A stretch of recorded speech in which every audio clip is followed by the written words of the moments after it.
excesivamente detalladas sobre los aspectos médicos, los aspectos biológicos, etcétera. Y surgía la pregunta si era necesario tener ese nivel de experticia en los conceptos, en la manera de ser descritos esos procesos, si era necesario para alcanzar la verosimilitud o qué es lo que realmente convencería a partir de lo que está llamado de la verdad y de la verosimilitud entre la relación entre la obra y el lector, entre el autor, obra y lector.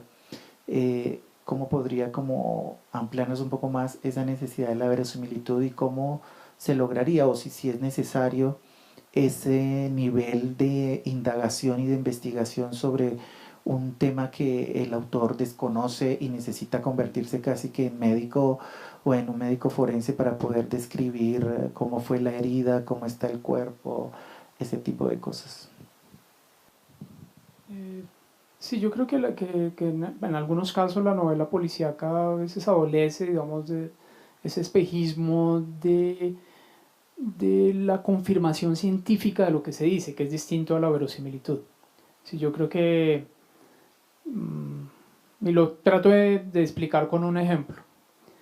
Yo puedo escribir, no sé, Hiromi Kawakami, que es una escritura, tiene un cuento que a mí me gusta mucho, que es un cuento de un fantasma, una mujer que se vuelve fantasma o queda convertida en fantasma porque el pacto suicida con su amante, la única que muere es ella. Y, y uno diría, pues yo no tengo manera de confirmar eso científicamente, ¿cierto? ¿Cómo habla un fantasma? ¿Sí? Pues algunos los han visto y probablemente hayan conversado, pero yo como autor, ¿cómo hago para saber qué le importa a un fantasma? ¿Y qué le importa a un fantasma? Que es el resultado de un accidente y de una especie de frustración amorosa, ¿sí? Y resulta que ahí la verosimilitud sobrepasa, digamos, los límites de la anécdota, ¿sí? Entonces, si yo tengo que, y para mí la verosimilitud es el resultado de decir la verdad, es decir, yo estoy realmente comprometido como autor con la verdad de ese personaje. Realmente me interesa ese personaje, me interesan sus motivaciones, sus deseos, sus miedos, sus sueños, y puedo hablar sobre algo imposible, pero que es verosímil. Entonces yo creo que en la novela policíaca en el caso puntual de la investigación, porque uno para escribir siempre tiene que investigar, es decir, pues si uno quiere escribir sobre fantasmas, pues de alguna forma tiene que tratar de investigar un poquito de sí, quiénes son los fantasmas, ¿no?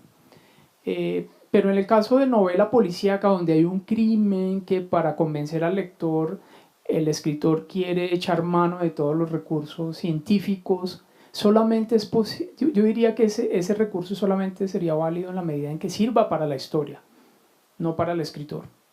Es decir, probablemente uno puede hablar de un crimen o de una muerte y no necesariamente tiene que hacer una descripción puntual si no es necesario en la novela. Es decir, entonces no es necesario, para mí no, la verosimilitud no está en la confirmación científica de lo que digo, sino en la convicción como escritor de que estoy diciendo la verdad. Es decir, que soy fiel a la historia que estoy contando. Miren los cuentos se me fue el nombre del famoso escritor de novela de ciencia ficción, pues que tiene las crónicas de Marte, Bradbury. Los cuentos en Marte, por ejemplo, ¿sí?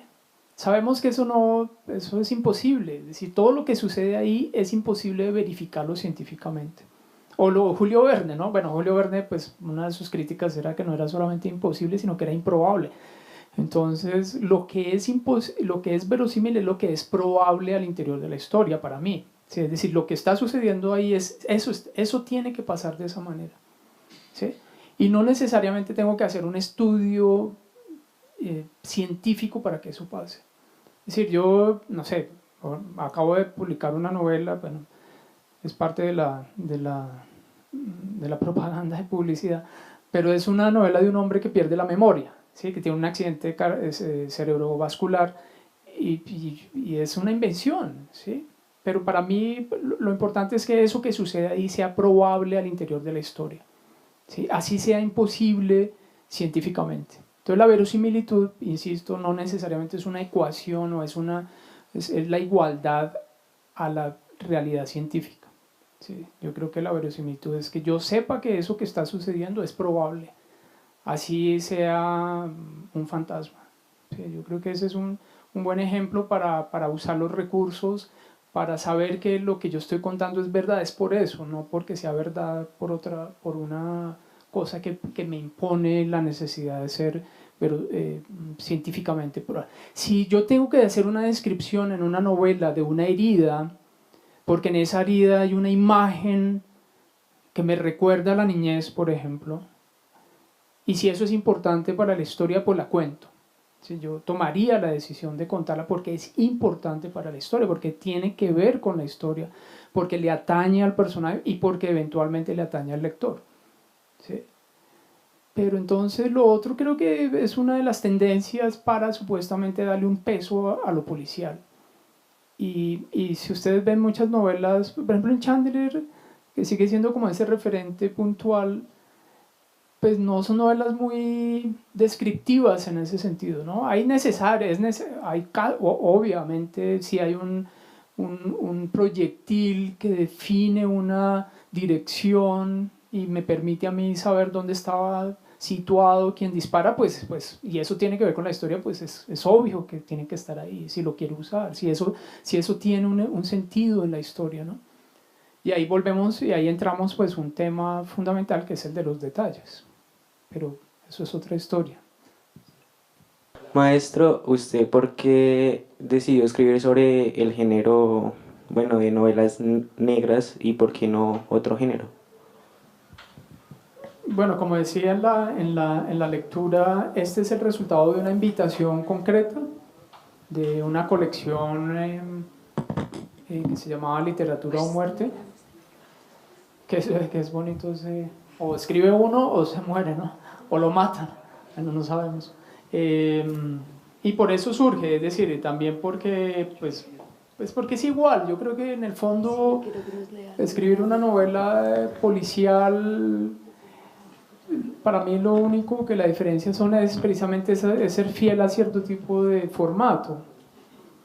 Pero hoy en día para nadie es un secreto y sería muy difícil sostener lo contrario, que Chandler, por ejemplo, es un escritor de primera línea, es decir, eso nadie lo discute, ¿sí? Eso no, y lo que pasa es que como se le ha adjudicado un estigma de alguna forma, un sello durante mucho tiempo de ser un género que obviamente venía de todo el Pulp Fiction y de todas las novelas que se desechaban cuando se leían, pues venía con esa marca, ¿no? Pero hoy en día es muy difícil pues, que un lector más o menos juicioso, inteligente, pueda decir que las novelas de Chandler, por ejemplo, o de Patricia Highsmith son novelas secundarias o que son de un nivel, una especie de serie B de la literatura, ¿no? Yo creo que eso está totalmente mandado a recoger como la discusión si el cuento es una antesala de la novela para el escritor.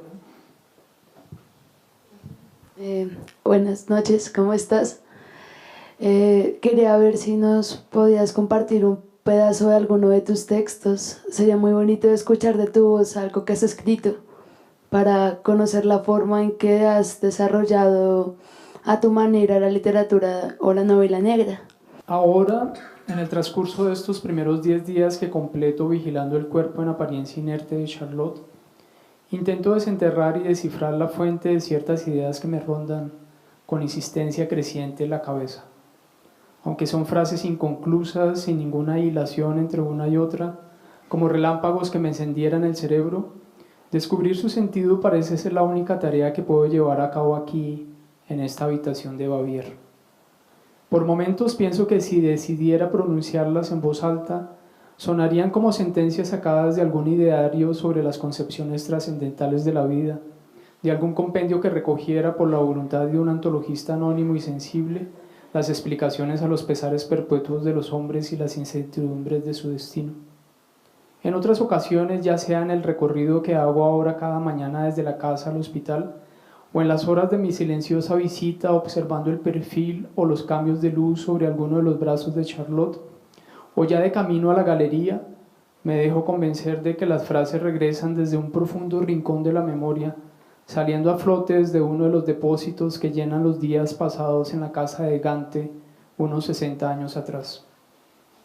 Decido entonces que estas frases sueltas, categóricas, tienen origen en la época en que yo aún repasaba con asombro la inmensa tienda de víveres, el almacén que siempre me pareció un laberinto oloroso y que ocupaba la extensión completa de la planta baja de la casa, una construcción de 3 pisos que formaba esquina entre Otsmirs y Breisdastrat, y donde, medio disimulado entre los costales de comestibles y los embalajes de bebidas, escuchaba las constantes prédicas que solía soltar mi padre a una de sus hermanas y a mi madre sobre los peligros de la pereza y el derroche, enfatizando, si no recuerdo mal, que él no había dejado de trabajar y de ahorrar desde que tuvo uso de razón.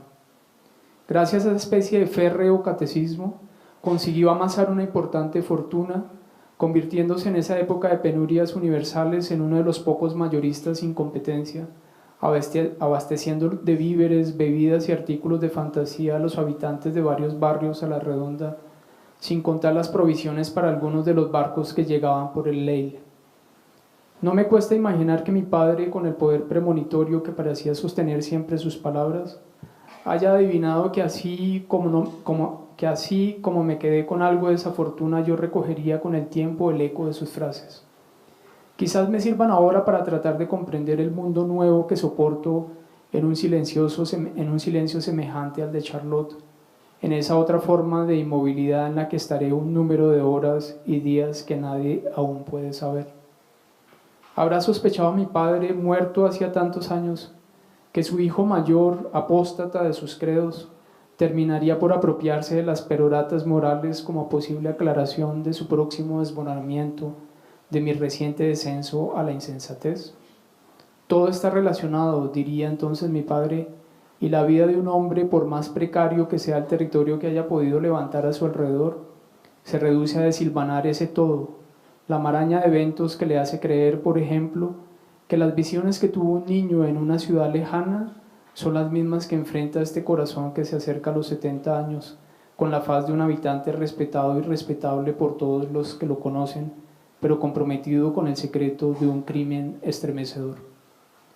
Por eso entiendo como una tarea imperiosa cerciorarme de que las frases que escucho son parte del mecanismo que me une al pasado, a esa especie de principio histórico donde podría estar el fundamento de mis últimos y hasta hace menos de un mes, inimaginables actos.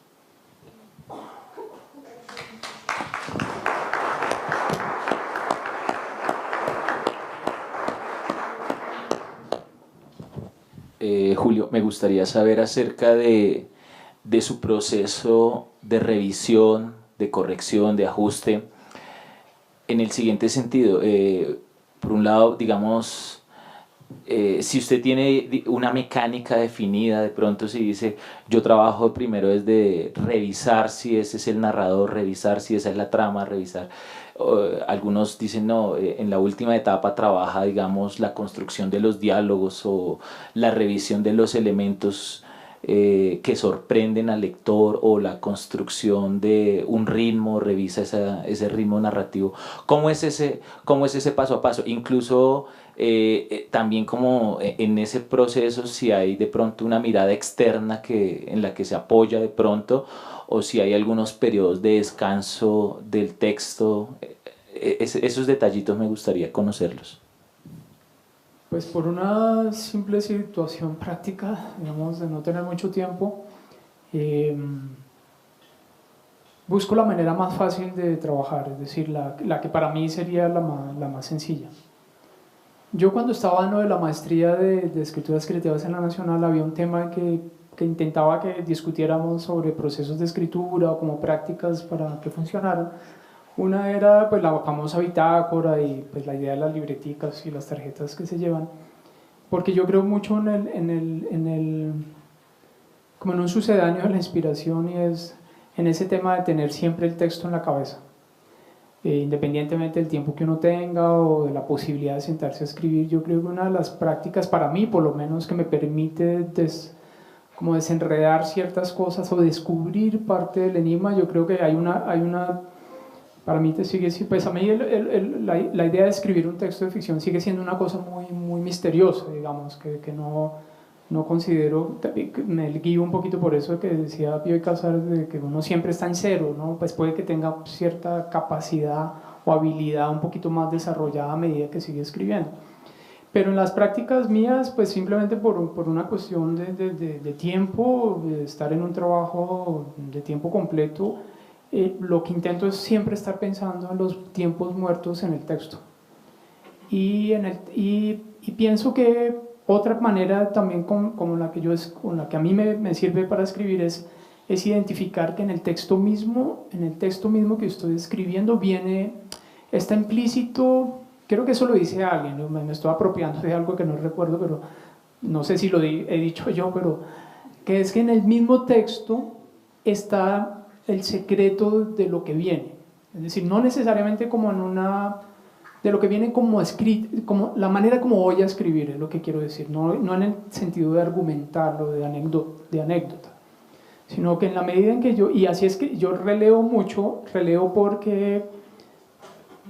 porque solamente cuando encuentro lo que viene después sigo escribiendo. Sí, es un poco entonces mi práctica es en esta cosa un poquito, en inglés es como aloof, como que está uno en las nubes todo el tiempo pensando en el texto, y también en el momento ya puntual de la escritura identificar que no es tanto lo que yo tenga como en la escaleta afuera, como en la estructura del texto y tal, que eso sirve como una guía, pero que realmente donde está el secreto es en eso que yo estoy escribiendo. Es decir, que por eso decía que es un proceso de lectura muy minuciosa, porque el secreto de la retórica, de la manera como se sigue escribiendo, para mí está ahí, en lo que no he escrito, pero que está cifrado de alguna manera en lo que ya está ahí en el texto. Esa es una manera, pues ahora, como la que yo escribo. A mí me tocó cambiar por distintas razones, por ejemplo, los tiempos de escritura. Cuando nació mi primera hija, pues yo escribía por la noche, y cuando nació mi hija, pues empecé a escribir por la mañana. ¿Sí me he dicho? Y probablemente la sensación física de escribir por la mañana, obviamente es obvio que es distinta por la noche, ¿no? Entonces yo creo que todos esos elementos externos inciden directamente en las decisiones retóricas, digamos, en la frase que yo hago y ese tipo de cosas. Sí tengo como pues obviamente un plan, digamos, también por cuestiones prácticas. No tengo tanto tiempo como para sentarme a pensar, bueno, ¿será que esto es en primera persona o en tercera? Tengo una tendencia última a creer que la primera persona me funciona bastante bien, es decir, me permite hacer unas cosas que la tercera, así sea en una persona en indirecto, una primera persona en indirecto, me parece que me da muchos elementos para resolver cosas muy rápido. Sí, entonces, pero no, es más una cosa muy de accidental, digamos. Yo no tengo el tiempo como para conseguir la suficiente concentración para... Entonces, pues es un miedo, ¿no? Sí, yo creo que si uno pierde el miedo cuando escribe, o es que se ha vuelto muy famoso, o ya no entiende realmente el proceso de la escritura. Yo creo que una de las buenas para mí, por lo menos, y que yo insisto cuando hablaba sobre el proceso de escritura en los talleres o en las maestrías, es que no hay que perder el miedo. El miedo en el sentido de que hay una puerta que no se va a abrir. ¿Sí? Por más que yo redacte bien y que por más que sepa muchas cosas, etcétera, hay que tener ese miedo a no llegar, porque eso es el impulso. Yo creo que ese es el verdadero combustible. Lo demás es buena redacción ¿sí? o capacidad para hacer cosas, pero creo que el miedo es lo que en el fondo, al final, lo conmueve a uno cuando uno lee. Si uno lee a un lector que sabe que ha sentido miedo mientras escribe, eso lo identifica uno cuando lee.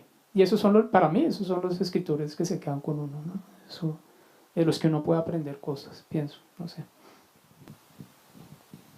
Sergio, ¿me das un segundito? Es que es a propósito de lo que están conversando, y es... El maestro ha hablado de la experiencia de escritura y de la experiencia de lectura, Y dentro de la pregunta que hacía Alexander, creo que hay una novela muy interesante de Hugo Chaparro Valderrama que se llama El capítulo de Fernelli, en el que se hace una ficcionalización justamente de todo ese proceso, en el que un escritor está armando y tiene justamente eso que decía el maestro, tiene la novela en la cabeza todo el tiempo, de tal manera que hay ciertos momentos de la novela en que la realidad del personaje escritor se confunde con lo que él está construyendo como novela. Y realmente solamente hasta el final de la novela uno entiende que uno tiene que armar prácticamente toda la novela. Y es parte de una de las características que nosotros anotábamos en la investigación, el hecho de la metaficción, es decir, de cómo se reflexiona sobre el proceso de creación, y creo yo que ese es un muy buen ejemplo. Pero mi pregunta tiene que ver con la experiencia la experiencia nuestra en la especialización, en la maestría, en el pregrado, de guiar el proceso de escritura de un estudiante. Dentro de ese proceso, y también retomando algo que usted insistía, son las decisiones del escritor. Todo el tiempo ha estado insistiendo en que tomó la decisión, de que llegó el momento de tomar la decisión. ¿Cómo es esa tensión? ¿Cómo es esa experiencia de guiar el proceso de creación de un estudiante? ¿Las decisiones las toma realmente el tutor, las toma el estudiante escritor? ¿Cómo es esa tensión entre los dos? Bueno, yo tomando un poco la primera parte del comentario de lo de la metaficción, creo que sí, es insuperable el ejemplo del Quijote leyéndose a sí mismo. Yo creo que es lo mejor que uno puede usar. Es decir, ese capítulo, esas 3 páginas son más que suficientes para entender que, primero, pues que ya está inventado hace rato, ¿no? Y segundo, que funciona. Es decir, que sí funciona como una herramienta. Entonces, yo creo que, pues sí, es una pregunta compleja, porque yo creo que en la medida en que uno guíe o dirija una tesis o esté en un proceso de construcción de un manuscrito, yo creo que lo importante, por lo menos para mí, siempre fue no olvidar que yo no tenía discípulos, digamos, que yo no era como la voz cantante que dirigía, ¿cierto?, sino más bien alguien con quien se podría discutir una decisión, ¿sí? Que yo nunca pues, he intentado, y creo que eso lo discutíamos un poco en el proceso también con estudiantes y con otros colegas en el momento, es que en realidad lo ideal en ese proceso es que uno pueda sentarse como un lector editor de alguna manera, es decir, no tanto. Yo creo que es bueno guiar en la medida en que guiar en el sentido de, oiga, en el texto que usted está escribiendo es donde está la respuesta. Si está la respuesta para abandonar lo que está haciendo o para seguir por ahí, ¿sí? Es un poco yo lo que insistía, no sé si es, obviamente en esto, digamos, no hay verdades absolutas, ni hay directrices que garanticen la calidad de un texto. Es decir, que suceda, que llegue a convertirse en ese manuscrito que un editor lo puede convertir en un libro. Yo sí creo que pues en esa discusión y lo que me preguntaban, ese acompañamiento, sí puede haber en un momento dado pues una experticia pues obvia, ¿no? Es decir, una experticia que trae, pues no sé, que uno ha leído, no sé, un poco más, o que identifica cosas que quien está escribiendo en ese momento pues no identifica por una razón práctica simplemente. Pero creo que lo que para mí era importante era esa idea de la voz propia, primero deshacerse un poco de esa idea que uno lo trae innato, ¿sí? Que yo creo que si uno logra desde el comienzo deshacer eso, o liberarse pues como de esa especie de lastre o de esa carga de creer que uno tiene una voz, no, que la voz se va construyendo, es decir, la voz es precisamente ese proceso de identificar cómo tomo decisiones, es decir, es como yo uso ese símil de la natación, ¿no? Es decir, el tutor de alguna forma no es el que le enseña a nadar, sino el que le dice, oiga, si usted moviera ese pie un poquito más rápido, el tiempo entre una orilla y la otra se le puede reducir en 5 segundos, ¿sí? Pero eso lo hace quien está en el agua, ¿no? ¿Sí? Uno puede identificar desde afuera, y ese es el tipo como de posible acompañamiento que creo que es bueno como tutor o como guía proponer lecturas también, es decir, oiga, leyó tal cosa que probablemente usted de una manera intuitiva o no le puede ayudar a resolver. Yo creo que eso es un poco también y hacer un trabajo de edición, es decir, yo creo que la edición, al contrario a la idea de la escritura de ficción, sí de alguna manera sí tiene un peso en el tiempo. Es decir, la dificultad absoluta del manejo de las preposiciones, ¿sí? Por ejemplo, pues es un tema editorial, es un tema de corrección de estilo, y eso puede hacer que alguien en un momento dado un texto que estaba un poquito oscuro, simplemente con cierto ajuste técnico en algún momento pues puede encontrar pues una salida y ese texto puede adquirir o que no sé, cosas elementales como que el párrafo está muy largo, bueno, ese tipo de cosas yo creo que es que de alguna manera sin creer que la verdad está ahí, ¿no? Sí, la verdad es que, y esto suena un poquito budista, pero no, es cada uno, ¿no? Quien va descubriendo su texto y creo que, no sé, por lo menos en la maestría de la Universidad Nacional, yo siempre peleé un poco con la idea de, oiga, no estamos escribiendo un libro. Ni yo, ni usted, ni ninguno.